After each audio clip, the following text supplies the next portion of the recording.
Alrighty, all welcome back to the channel. We're back on the internet together again today. We're going to be talking the Australian economy, consumer confidence. Let's just get straight into it. Back into the show, we'll talk about just the madness of the rental market at the moment.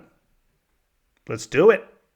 We've often told you that private consumption makes up more than 50% of Australia's economy. In other words, happy consumers, happy economy. Well, today, not so happy though. The Westpac Melbourne Institute Consumer Sentiment Index fell 3.5% in September. And to be honest, it seems as though it was all about the uncertainty about the future of interest rates. Matthew Hassan is a senior economist with Westpac and responsible for this survey and joins me now. Matthew, do you think that was it? It seems as though they were on a bit of a roll, seemed to be spending more, going okay, then suddenly they hit a wall in September. Yeah, because everything's super expensive, dude. Rossi, right? We're not all super wealthy people. Got a lot of punters out there struggling quite a bit. I know people, they had a bit of an increase in sentiment due to, they might have had the household debt or have household debt, mind you. That is a big burden on them, a lot of stress to manage, especially with the interest rate increases that were experienced over the last few years. And there was a bit of a green shoot. Okay, we had 2 or 3, I think it was 3 rate cuts. And so that gave people back, the average mortgage, maybe a couple of $100 a month.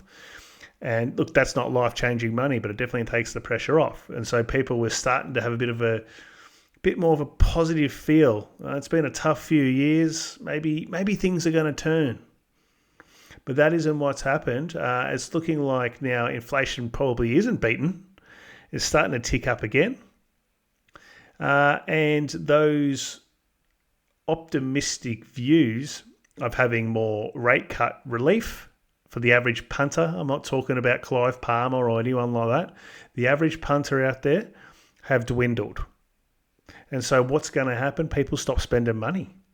Things are expensive. You want everyone to go out and blow all their cash.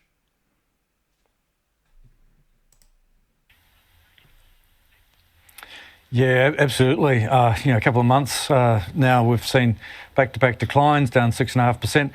It almost feels like we had a mini sugar hit when rate cuts came through, and we've sort of given back those gains. We're back where we were 6 months ago, actually back where we were at the start of the year. It's definitely a softer tone that's coming through, and I think we have sort of warned that some of these better-looking figures around consumer spending were being flattered by one-off effects. I suspect the consumer sentiment stories bring us back down to ground a little bit, that the recovery is still a little bit shaky. And the detail of the survey definitely highlighted that interest rate expectations were at the core of this. The survey was in the field during the week of the RBA's September policy decision, and amongst those surveyed prior to the decision announcement, sentiment was considerably weaker. In fact, when asked specifically about expectations for mortgage interest rates, just over half of that subgroup expected rates to be higher in 12 months' time, which is extraordinary compared to the readings we've had over the last couple of months where it's been the other way around, with maybe 60% plus expecting rates to move lower. Now, those doubts sort of came back a bit after the RBA decision, calmed down a little bit, but that seemed to be the framing of the October survey. Seems to be why we've given up some ground, that's much less clear-cut that we're going to see further easing from the RBA. That's, in turn, seen consumers pare back their expectations for finances over the next 12 months, down 10% compared to last month. That was previously an optimistic outlook. Now it's around about neutral. So some of the gloss seems to be coming off the policy supports that have been deployed over the last 3 to 6 months. Sentiment has sort of landed back where we started with, and I think it's a bit of a warning that the consumer recovery, while it's definitely coming through, is perhaps still a little bit shaky around the edges. And what consumer? Yeah, so go out and spend your money, guys. The government's just been pulling it out of you through increased taxes. Let's say you're a property investor, you're paying land tax in Victoria. You have the COVID levy. Your rates have gone up. They're putting taxes on and levies on a whole wide range of products. Now, after they've then used the interest rate lever to gut the finances out of most Australian households, now they want you back out there spending money, guys. Now that you have none. Yeah, awesome. I think a lot of people are just hanging on to their houses by their fingernails. And that might sound like a bit of an exaggeration, but I would say a lot of people out there, they're one pay packet away or a few pay packets away from an absolute disaster if they were to lose their job. based on debt burdens, commitments, costs of children, all that sort of stuff.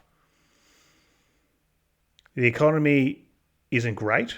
It gets glossed a lot in the news, and also so does the employment rate, in my opinion. I know a lot of people who don't have jobs who've been clipped and sacked, especially here in Victoria, and are finding it very difficult to get a new job.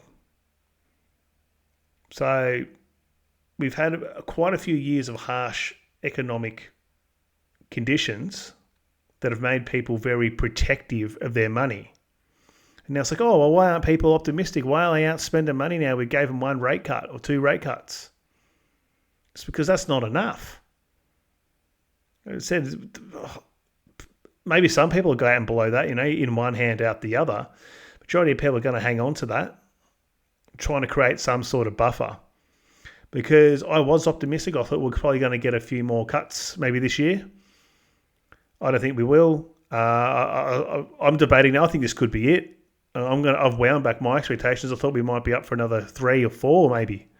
Maybe I was a bit optimistic there that, inflation was down. They really want to jumpstart this economy. How can they jumpstart something that, it just doesn't have any life in it at the moment? To get people to spend money and want to spend money, you're going to need to drop the rates quite a bit, because they've used this restrictive fiscal policy. It is that there's no secrets about it. They want you to have no money. They want money out of the economy so they can tame inflation. And when they want to get that inflation back up, they feel like they're going to overshoot it. They'll reduce interest rates and reduce the burdens on people. Right? They'll flick that switch and then hope you go out and start spending. And that's what they're hoping now. Things aren't going great. But what they can do? They can just import more immigrants, right? That's what they're doing anyway. So it could be anywhere from around the world. All right? I know everyone's, Indians, you're saying things about Indians or whatever, Chinese people. I'm talking about anywhere. Anyone. Bring more people in, they spend money, that pushes up the economy. They're just a massive Ponzi scheme. All right, let's keep going. What's your own sense, Westpac? Because, when you saw the Reserve Bank last week expressing its own caution about where rates would go in the future, and then previously you'd seen the monthly inflation number come in higher than expected, that was off the back, presumably, of this anticipated spending. What's your own sense about where interest rates go into the future then? So we think the next moves in rates will continue to be lower. The timing is obviously a bit more open. The RBA's commentary, I think, leaves all options open on the table going into November. They're not prejudging. The government's clearly not prejudging that decision. Talked about the previous forecasts being on the basis of further slight easing in policy. So I think that was sort of their base case, is that policy would move slightly lower, but highlighting that the inflation and spending updates would be closely watched. As I sort of mentioned earlier, that there are some one-off factors at play around the consumer spending numbers. The big 0.9% quarter that we had in the June quarter was definitely flattered. We're not tracking a 3.5% to 4% growth economy for the consumer. But we have seen some improvement. And so judging the difference between the signal and the noise is important to that aspect. And of course, around inflation, we have had 2 more worrying monthly CPI indicator updates. And the September quarter update is for the quarterly CPI is going to be absolutely crucial for the lead into the November policy decision meeting. Yes. It might be a soft Christmas. Christmas sales might take a dive this year. Or the punters might be holding on to their remaining shekels. It's interesting. I think my gut's telling me inflation's going to tick back up a little bit. I was saying I'll eat my hat. I thought it was all under control. And we're going to have some more juicy rate cuts. We're due for it. But there you go. No one knows what's going on. I'm just a punter like the rest of them. And I was not expecting this outcome. So let's hope it doesn't. I really do hope we can get this under control. Everybody, all of us, we need to stop spending money. We need to hold on to it. And hopefully when people do that, inflation goes down. The inflation rate goes down. Inflation never goes down. Alrighty, let's continue. On balance, we think November's still live, and that that the data will support the case for an easing. But it's 50-50 at this stage, and I think if the RBA was meeting today, they'd be on hold. Okay, so then one other thing about this is you talk about the expectations about rates and about mortgages and all that sort of stuff. Strangely enough, I'd be a bit more concerned about the jobs market if I was a consumer right now, just wondering whether everybody's going to hang on to their jobs. Now, if you felt pretty secure in your job, you'd be okay one way or the other. Maybe you'd be more concerned about the rates at that point. But I would think there's a subset of Australia's economy. We're talking about Mount Isa, 600 jobs there. We're hearing jobs being lost in banks. What's your own sense of that?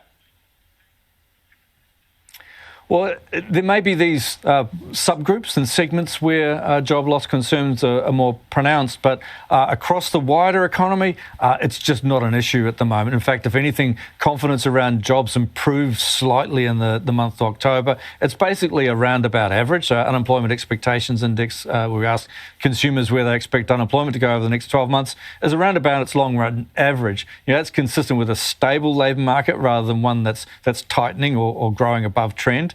But it's telling us that there's not this fear of job loss that, as you say, would be more concerning. If we had a drop in sentiment coupled with a sharp spike in job loss fears, that's a recipe for a more abrupt slowing in consumer spending, particularly on those big ticket items, the more expensive durables and expensive renovations and travel. I like that the jobs that they're showing that that are needed the easier, the lower barrier to entry jobs. There's nothing wrong with those. Everyone's got to do them. What I'm talking about, where a lot of the sackings are happening, white collar jobs. White collar jobs getting wiped out. Yeah, so the banks, companies trying to bring in AI and get all these AI efficiencies and getting rid of people, dropping hundreds of people at a time. These larger companies, but that also happens in smaller businesses too, who are taking up using AI for, say, reception tasks and all that sort of thing. Going to be a very interesting future with all that and how that looks, and the menial labour jobs and how they stack up as well. I think they'll probably stick around for a little bit longer, but there's going to be a point where there's probably machines doing them, right, programmed by an AI. I'm not talking in 5 years, maybe 10 years. I think it's going to be a really big shake-up of what the value proposition is for humans in the employment market. All right, we'll leave it at that on that one. So halfway, guys, if you're enjoying the channel, subscribe, comment, like, all that sort of jazz. Put in the comments, what are your thoughts? Are you confident at the moment? Are you confident with your family's finances and where you're at? Do you feel safe in your employment? I'd like to know about it.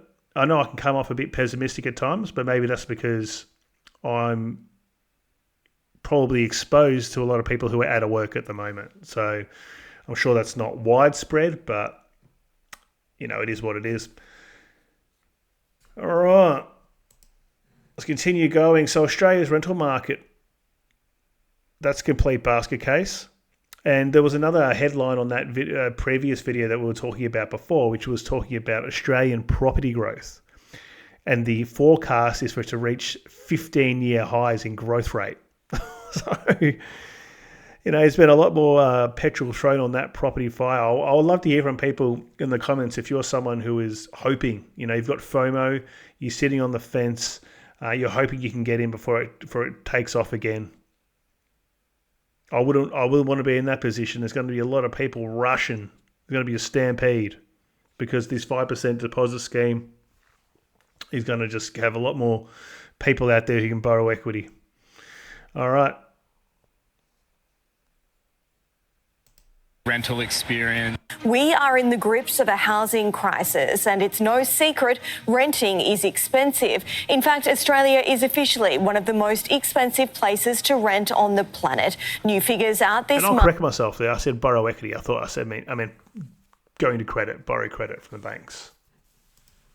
Show average rental prices continue to skyrocket. Melbourne, the most affordable of our three biggest capitals, followed by Brisbane and then Sydney, with an eye-watering average of $721 a week. And that's insane. Unit. That's a unit. So a unit also includes apartments, like one-bedders in those high-rise places. $700. Some people don't even make that in a week. What's minimum wage now? I don't even know what it is. I probably should look that up. Surely that's probably take-home minimum wage would have to be around that. So yeah, the punters out there are on the lower end of the income bell curve, they're going to be struggling. It's very interesting. It used to be Sydney, then Melbourne. Brisbane's taken over. I wonder how much Brisbane's going to peak. $600 for a unit, i.e. apartment. And what world are we living in? Who has that? What single person has that? And if you do, it's going to be a huge hole in your budget just to have a roof over your head. And rents aren't coming down. I think rents are just going to continue to escalate. And they're not going to taper off. The more debt people borrow to buy houses and investment properties, the more yield they're going to have to get on those, i.e. rent. At some point, it's going to have to collapse. It's going to have to come down like a house of cards, but it hasn't yet, and people have been saying it for a long time. People have been saying that to me for as long as I've been interested in property and finance and things like that. That's over 20 years ago. So, I'm sure someone will be right one of these days. That's only if you can get your application accepted. While prices have gone up, vacancy rates have gone down, 1.4% in Sydney and just 1% in Brisbane. And nothing demonstrates the current Hunger Games mentality for a place to live than this now viral video. This, believe it or not, is the queue for an apartment viewing in Sydney over the weekend. $800 a week for a 2-bedroom apartment in Bondi Beach. No garage and no parking. And Mills, the line... Why would you line up? I get it, people are desperate. And it's the Hunger Games, as you said, and every man for themselves, and you got to take a punt. You might be the winner of the lottery. If you drove up and you drove past that line and you're looking for a car park, or you and your girlfriend or you and your boyfriend, whatever, and you're looking for a place to park to go and have a look at this property, and you saw 100 people lined up out the front, would you get out and go, yeah, I think it's a good idea. I'm going to go stand and wait an hour and a half to get in? To go through to have a very minuscule chance of being successful in securing that unit? Or would you just go, you know what, stuff it, keep driving, just drive by? This is insane. But then in saying that, Bondi, it's Bondi. Those of you who are living in, okay, let's put this in quotes, less popular areas, either in Sydney, Melbourne, Brisbane, are you seeing these sorts of lines of places, especially if you're on the market and you're looking in say, outer suburbs of Melbourne, the outer western Sydney, stuff like that? Are you seeing lines like this? Very interestingly enough, I've mentioned this in some previous more recent videos of mine, I have witnessed this. Our house across the road and a couple of houses up had about a similar line to this on a weeknight. People rushing down after work with hopeful optimism. It's crazy. Keeps going and going. But no, G-Man, you're wrong. I'm going to start myself up on a rant here. No, G-Man, you're wrong. And immigration numbers, they've got nothing to do with this sort of problem. This has nothing to do with it. There's hundreds of thousands of more people coming in and not enough properties to keep up, but that's got nothing to do with property prices going up and rents going up and availability going down. It's got nothing to do with it. You're a bogan. And if you don't have a dedicated parking space in Bondi, you are not parking your car. So the line is still... Can you believe these people are down the and back someone's joining and still it. standing there, and there's people still joining that queue. So the real estate agent who took this video is Maxwell Munro from Ellis Munro Buyers Agency, and he joins us now. Max, seriously, just how many people were in there? How long was that line? Wild. Look, we were driving past with a client in the car, and I had to stop. I thought there might have been a celebrity on the street. But yeah, found out it was a 2-bedroom rental, no parking, probably over 100 people.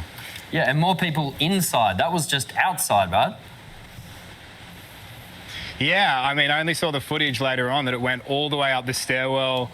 So yeah, I mean, tough time for renters at the moment for sure. And how is someone selected out of that many applicants? It's such a good question and a tough job for the real estate agent, but ultimately a really good, strong application, good job history, past rental experience are all sort of really important keys to... They're not looking at every application. They're going to come across, they're going to get a pile of them. They're going to get 100 applications into their system. They're going to take a quick look. The first good looking applicants, they're going to probably get 2 or 3 of them. Applications that look really good out of the probably 50 or 30 or whatever they'll get out of all those people lining up. They'll put those to the landlord and he'll just make his decision there and then boom. So majority of people who have applied their applications, no matter how good they are, they're never going to be looked at because it's just a lot of work. The agents aren't going to want to do it. I wouldn't want to do it. Go through everything, look through all the documents, all that sort of stuff. It's very similar to applying for jobs. You go for a job that's at a popular job at a good company and all that sort of thing. You're going to have, you go on LinkedIn or you go on Seek. The job's been up for 2 hours. It's got 100 plus applicants on it. Do you think they're even going to see your CV? Probably not. Probably not. They're not going to read every single one of them. They get a batch. They get a sample. They go, yep, there's some good people in here. We'll use that, bin the rest. To securing a rental property. Yeah, good luck getting into that place. Look, we hear a lot about this rental crisis. Is that what you're seeing on the ground? Are we looking at a crisis? Sure. I mean, it's definitely a rental crisis if you're looking to live, by the beach, particularly at this price point. We've noticed a massive number of people arriving into Sydney, particularly this time of year. Summer, it's warming up. So yes, if you did want to live by the beach, then sure, it's a bit of a crisis at the moment. Oh, come on, dude. The vacancy rate for Sydney is 1.4. So there's not a lot of available properties out there. But he does have a point because you see these stories, they're almost like rage bait because they're for a property that has a lot of good features, amenities. It's close to a very popular part of town, close to the beach. So everyone wants to live there. So you're going to see a line of 200 people out the front. But as I said, I'd love to know, are people lining up, 30 people lining up to get into a house in, Berwick, from a Victoria perspective. Berwick or Clyde, are there people lining up out the door, or is it reasonable? I'd love to know it. I still think that it is widespread. There isn't just a housing crisis or a rental crisis because a house is popular. It's generally the unaffordability of it as well. I think it's gotten away from a lot of people. A lot of people are just going to end up having to live with parents or couch surf, live with multiple people in different configurations that they wouldn't normally want to do, become homeless, live in their car, live in a tent, caravan. I'm sure a lot of people even pushed onto the street. So there is absolutely a crisis. I'll talk about Victoria and I won't try and open up a whole new rant on Melbourne. You guys know I do love Melbourne and I live in Melbourne. It's gone to shit though. And I go to the city there just about every day of the week. I'm in the CBD, and just about every day I'm walking past people who are just absolutely cooked. Mental health issues, behavioural problems in public, probably drug affected, real down and outers. Like they're not coming out. There's not going to be a way for them to be reformed, for most of them, to get back into meaningful society. Schizophrenia. I find that interesting. You see a lot of people talking to themselves. So you must get to a point where you just snap on the streets and you just lose the plot. I'm not making fun of these people. These are observations. I think it's very sad actually, and I've made videos about this in the past about homelessness and how I feel for people. I think most people aren't homeless of their own choice. Who wants to be on the street? It might be one bad decision, or it could be things out of your hands that compound and you wind up on the street. But the thing is, there isn't a huge safety net that can capture all these people at the moment to help them, give them some sort of temporary respite so they can get back on their feet, get back, become employable. Because you think about this, you're lying on the street, your bed is a sleeping bag out the front of 7-Eleven, right, in the Melbourne CBD. You're lying there. You probably smell because there aren't showers, all that sort of stuff. do you think you're going to be able to get a job even if you wanted to? No fixed address, you live on the street. It's just most employers are not going to give a person like that a chance. And that's a shame. But I don't blame them, but there should be more support for them. I think that is where a lot of our money, we were buying these bloody submarines or whatever's going on. 8 submarines we're never going to use. Well, they're just going to rot and rust in the bay. Why don't we use that X amount of $1 billion to set up some sort of, temporary accommodation for people? Like a processing facility almost, where the people come in, they get them on their feet, they've got people trying to help them, clean up their lives, and get them into jobs, and then get them through that system, and then hopefully keeps them on. That keeps them on the straight and narrow. I don't know. I might be being a bit of a bleeding heart with that one, but I just think it's horrible that you see people living like that, and most people aren't there, as I said, by their own accord. But anyway, they'll go and buy a submarine, and it will build $150 billion of net zero mitigating renewable energy networks. But yeah, who cares about people? Anyway. You work for a buyer's agency. Do we need renters agencies so you can go looking for people? Perhaps we've been inundated with inquiry just from sort of, family, friends and within our network of people looking for assistance in the rental market. And our advice is always just to have a really strong application, put time into your references, okay, and make friends with the real estate agent, That's always a good bonus. So Maxwell, though, when you're looking at the average wage for Australians, it just doesn't stack up with the average rental prices. So what is your advice to people, and how much of their wage is getting spent on earn more money, people? Do the old Joe Hockey. Yeah, get a better job, dude. Make some more money. Then you can afford to buy more things with that extra money. Rent. Can we afford this? Yeah, good question. I think, renters really need to start getting creative, teaming up with friends, and perhaps looking a little bit further afield. Yeah, so different suburbs, away from the beach, places where you may not want to live, but you will be able to afford. That's right. How's that? That's exactly what I was saying. It's nonsensical advice. People are doing that. People are doing share housing with 5 people in it. People are getting, 1-bedroom apartments basically with 2 people in it, and someone making a makeshift bedroom somewhere. Or people are getting people in their house to help them, manage their mortgage and pay them rent. These things are happening. You see these ads on Facebook Messenger or whatever. Room for rent, $400 a week for a room. Not a house, a room. $350. Someone putting their back shed up for $280 a week with no insulation. This is just nuts, and people are probably going to pay for that out of desperation. Joint's cooked. It is cooked. But anyway, let's worry about the pressing issues, all the stuff going on in the Middle East. Let's not look at what's going on in our own backyard. Let's not make that a priority. Nothing happening here, boys. All right, see you all in the next one. And if you do want to support my channel or get in contact with me via email, etc., you can check out links in the video description or the pinned comment. All right, thank you all.